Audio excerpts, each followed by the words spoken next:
Most of the people around the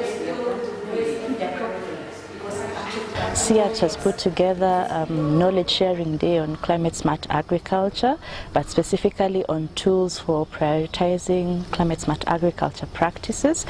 So I really got excited to come here because I want to learn what other people are doing in terms of climate smart agriculture, especially in Africa, working with smallholder farmers. I want to also find ways of collaborating with other people who are working in similar areas we are working, similar environments, also learning from each other, but also to share the work that we are doing.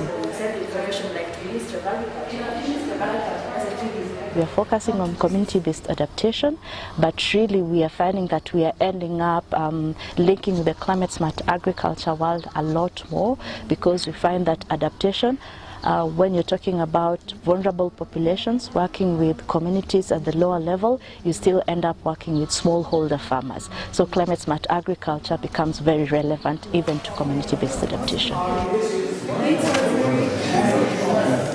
So the tool we are presenting is called participatory scenario planning.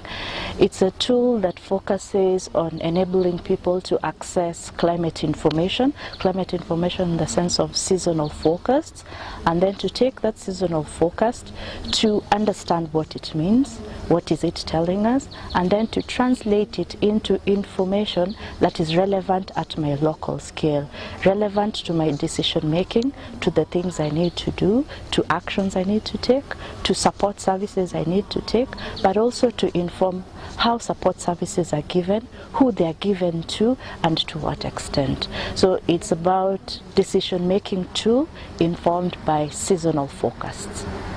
Yeah. So in terms of where it has been applied, it started out in Kenya, in Garissa County, working with pastoralist and agro-pastoral communities, especially because most of them were not really accessing climate information from Met services.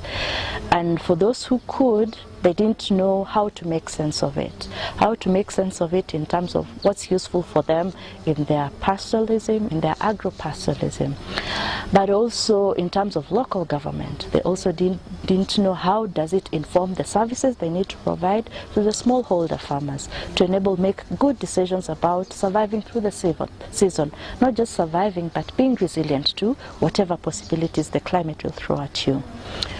Okay, so that's where we started, but now people find it as a very useful decision-making tool to decide on actions they need to take within the season, people they need to link with such that the action actually takes place. Because, for example, the smallholder farmers we are working, you give them options. Because it's scenario planning, you know, you're thinking of what if the possibility is too much rainfall? What if the possibility is actually not enough? Or it's just the average amount of rainfall for this season? What are the options for taking advantage of the season depending on the three possibilities? But in most instances, you find that smallholder farmers cannot take up some of these options by themselves. They need support.